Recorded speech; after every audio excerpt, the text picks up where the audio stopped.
Numerology का एक ऐसा प्लैनेट जो इस साल को रिप्रेजेंट करता है जो है सूर्य। सूर्य एक नंबर को रिप्रेजेंट करता है और ये साल होने वाला है सूर्य का। इस साल आप अपने आप को ग्रो कर सकते हो, प्रमोशन कर सकते हो, सक्सेस हासिल कर सकते हो, लीडरशिप क्वालिटी अपने अंदर लेकर आ सकते हो, अपने आप को इम्प्रूवमेंट कर सकते हो, जो चाहे वो कर सकते हो इन 8 फॉर्मूलोज को यूज़ करके। Hello everyone, welcome back to our YouTube channel Shivani Singh blog में। राधे राधे। राधा रानी की कृपा से आप सभी लोग बहुत बढ़िया होंगे, स्वस्थ होंगे। तो दोस्तों, आज की वीडियो में हम बात करेंगे एक ऐसे 8 फार्मूला के बारे में जिसको आप अपनी लाइफ में अगर इम्प्लीमेंट करते हो तो आप अपनी लाइफ को प्रॉपर तरीके से चेंज कर सकते हो। दोस्तों, 2026 को आप अपना साल कैसे बना सकते हो? अकॉर्डिंग टू न्यूमरोलॉजी में अगर बात की जाए तो एक परमाणु से मिलकर के दूसरा परमाणु बनता है। उसी तरीके से हमारे ब्रह्मांड में 9 ग्रह हैं, ठीक है। 9 ग्रह मिलकर के हमारी लाइफ में इम्पैक्ट करता है, हर एक चीज़ के ऊपर इम्पैक्ट पड़ता है, मानव के ऊपर, मनुष्य के ऊपर, प्रकृति में हर एक चीज़ के ऊपर इम्पैक्ट पड़ता है हमारे 9 ग्रह का। जिसमें हमारा जो सूर्य ग्रह है वो हमारे ग्रहों का राजा है और पूरे सौरमंडल में सूर्य ग्रह है। तो दोस्तों, सूर्य के हैबिट्स की अगर बात की जाए तो सूर्य के हैबिट्स को अगर आप अपनी लाइफ में इम्प्लीमेंट करते हो तो आप अपनी लाइफ में बहुत ज़्यादा चेंजेस देखेंगे। अभी हमने बहुत संतों से सुनते हैं, अपने घर में भी मम्मी पापा से, बड़ों से सुनते हैं कि सुबह हमें सूरज की निकलने से पहले हमें उठ जाना चाहिए। जो व्यक्ति जल्दी उठता है वो अपनी लाइफ में ग्रो करता है। जैसे सूरज डे बाई डे अपने आप में तेज होता है, जैसे सूरज निकलता है तो वैसे ही मनुष्य भी अपने लाइफ में डे बाई डे अपग्रेड होता जाता है। वो कहावत तो सुनी होगी है, जो जागत है सो पावत है, जो सोवत है सो खोवत है। इसलिए कहा जाता है कि मनुष्य को सुबह जल्दी मॉर्निंग में ब्रह्म मुहूर्त में उठना बेटर माना जाता है। अगर ब्रह्म मुहूर्त में भी नहीं उठ पाते हैं तो एटलीस्ट अगर आप 2026 में सूरज के उगने से पहले अगर आप उठते हैं तो ये साल आपका 2026 अगर हम न्यूमरोलॉजी के तरीके से इसको देखेंगे तो 2+2+6=10। 10 का लास्ट अगर हम करते हैं तो 1 डिजिट आता है। 1 नंबर किसका है? सूर्य का है। और ये जो साल है दोस्तों, सूर्य का साल है, जिसमें आप सूर्य की हैबिट्स को अपनी लाइफ में इम्प्लीमेंट आपको करना। तो अगर 2025 की बात करें तो 2025 मंगल का साल था, जो कि बहुत सारे लोगों के लिए हानिकारक रहा। और इसकी स्टार्टिंग में भी बहुत सारे लोगों ने इसके बारे में बताया था कि ये साल ऐसा रहेगा, वैसा रहेगा, और कहीं तक साल वैसा ही रहा। जैसे कि अगर हम बात करें तो साल के स्टार्टिंग में ही तेलंगाना की फैक्ट्री में, केमिकल फैक्ट्री में आग लगने की वजह से बहुत सारे लोगों की जान गई। और इसके बाद गुजरात में भी फैक्ट्री में आग लग गई थी। तो दोस्तों, ये जो साल था इसमें हादसे हुए, आग लगी, कहीं पर बारिश हुई, गुस्सा, क्रोध, बहुत सारी चीज़ें इस साल के अंदर रहीं। इसी में से एक सबसे बड़ा दिल दहलाने वाला जो हादसा रहा था वो था अहमदाबाद में प्लेन क्रैश होने की वजह से बहुत सारे लोगों को भी सदमा पहुंचा था कि प्लेन क्रैश हुआ। और उस टाइम पर बहुत सारे परिवार अपने परिवार के लोगों से अलग हो गए थे। और इसी के बाद दोस्तों, अगर बात करें तो अपने इंडिया की, इंडिया जो कभी युद्ध नहीं करता और युद्ध से बहुत दूर रहता है, 2025 में वो देश भी युद्ध के लिए सामने आया। युद्ध हुआ पाकिस्तान और इंडिया का सिंदूर ऑपरेशन के ज़रिए। इसके बाद हम बात करें तो दोस्तों, बहुत सारी चीज़ें इस साल रही। न्यूमरोलॉजी का एक ऐसा प्लैनेट जो इस साल को रिप्रेजेंट करता है जो है सूर्य। सूर्य एक नंबर को रिप्रेजेंट करता है और ये साल होने वाला है सूर्य का।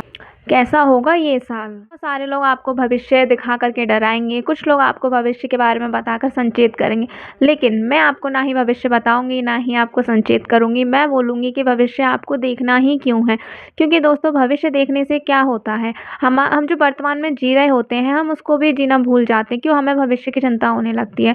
दोस्तों, भगवान पर विश्वास रखो और अपने दिन व दिन आगे बढ़ते जाओ, अच्छे कर्म करो, भगवान का नाम लेते हो। साथ साथ हमें अपनी ग्रेविटी के साथ में अलाइन करना पड़ेगा। अभी जैसे कि मैं आपसे इस तरीके से बात कर रही तो मैंने ग्रेविटी के साथ अलाइन किया। अगर मैं आपसे इस तरीके से बात करूं अपनी गर्दन को टेढ़ी करके तो मैं ज़्यादा देर तक बात नहीं कर पाऊंगी आपसे। क्यों? क्योंकि ये ग्रेविटी में आता ही नहीं है। तो दोस्तों, हमें इस साल क्या करना है? सूर्य के साथ अलाइन करना है। अगर हम सूर्य के साथ खुद को अलाइन कर लेंगे तो हम अपनी लाइफ को भी बैलेंस कर लेंगे और अपनी सक्सेस की ऊंचाइयों तक भी पहुंच जाएंगे। साल आप अपने आप को ग्रो कर सकते हो, प्रमोशन कर सकते हो, सक्सेस हासिल कर सकते हो, लीडरशिप क्वालिटी अपने अंदर लेकर आ सकते हो, अपने आप को इम्प्रूवमेंट कर सकते हो, जो चाहे वो कर सकते हो, इन 8 फ़ॉर्मूलोज़ को यूज़ करके। तो कसम खा लो कि आप इन 8 फ़ॉर्मूलोज़ को अपनी लाइफ़ में इम्प्लीमेंट ज़रूर करोगे और इम्प्लीमेंट करने के बाद में आप अपनी लाइफ़ को टोटली तरीके से चेंज कर पाओगे। जिसमें फर्स्ट फ़ॉर्मूले की अगर बात की जाए तो फर्स्ट फ़ॉर्मूला आता है आपके सामने डिसिप्लिन। डिसिप्लिन अगर हम सूरज से सीखें तो डिसिप्लिन सूरज हमें बहुत अच्छी तरीके से सिखाता है। जिस तरीके से सूर्य डेली निकल कर के आता है और वो अनंत आदि काल से सुबह रोज़ आता है, अपने टाइम से आता है और जाता है। उसी तरीके से हमें भी अपना सुबह जल्दी उठ कर के अपने डेली रूटीन को फ़ॉलो करना चाहिए और अपने आप को एक डिसिप्लिन में लेकर के आना चाहिए। हमें अपना डे का शेड्यूल बनाना चाहिए कि हमें अपने दिन भर में क्या-क्या काम करने हैं, जिस वजह से हम अपने टाइम को भी बहुत ईज़ी तरीके से मैनेज कर पाएँगे। आपको पता होगा टाइम मैनेज करना आज के टाइम पर कितना मुश्किल हो जाता है। लोग बोलते हैं हमारे पास टाइम ही नहीं है। लेकिन वो पता नहीं कहाँ बिज़ी है। अगर वो अपने टाइम को मैनेजमेंट करके चलेंगे तो सभी के पास 24 घंटे होते हैं। जो बंदा आज अपनी लाइफ़ में सक्सेस है, उसके पास भी 24 घंटे ही हैं।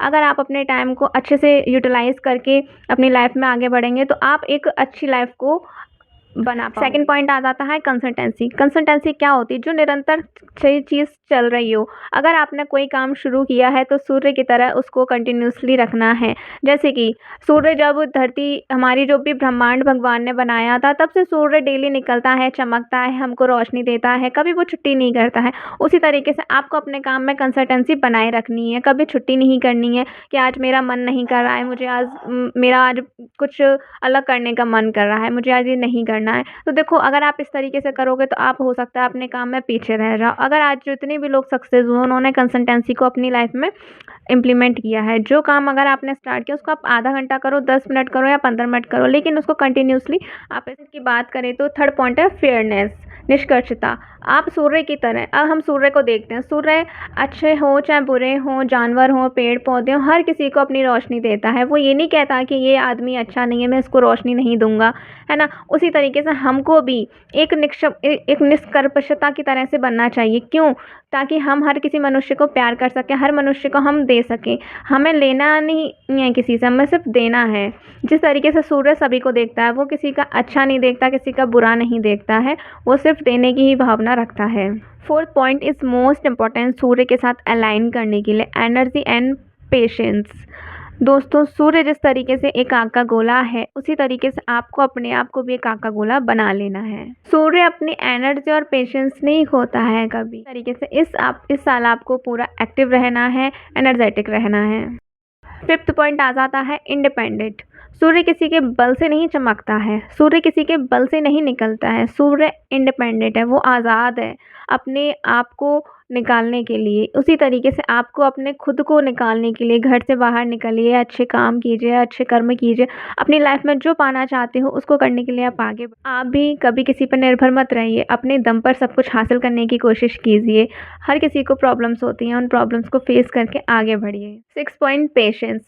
जिस तरह सूरज अपना पेशेंस नहीं खोता है, वो धीरे-धीरे निकलता है और 40 डिग्री पर पहुँचता है। वो एक साथ 40 डिग्री सेल्सियस नहीं लेकर के आता। उसी प्रकार से आपको अपनी लाइफ में धैर्य बना के रखना होगा। हर चीज़ में जब भी आपको लगे कि भई ये क्यों नहीं हो रहा है, उस टाइम पर आपको धैर्य करना है। नाम जप कीजिए, नाम जप करने से आपकी लाइफ में बहुत सारी चीज़ें आसान होने लगेंगी। Seventh point is sun stability.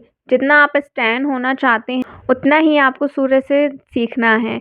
कभी सूर्य तूफ़ान से नहीं डरता, आंधी से नहीं डरता, उसको पता है कि डेली उसको आना है और उसी तरीके से आपको भी पता होना चाहिए कि आपको अपने काम में स्टेबिलिटी लेकर के आनी है। उसी तरीके से आपको अपने आगे सूर्य जिस प्रकार आंधी, तूफ़ान, बारिश किसी चीज़ से नहीं डरता, उसे ग्रहण लगता है, वो उससे भी नहीं डरता है, वो चमकता है। उसी प्रकार आपको भी अपना काम करते रहना है, कोई परेशानी आए उसका समाधान निकाल कर के आगे बढ़ना और आपको भी सूर्य की तरह चमकते रहना है। Last point is giving nature.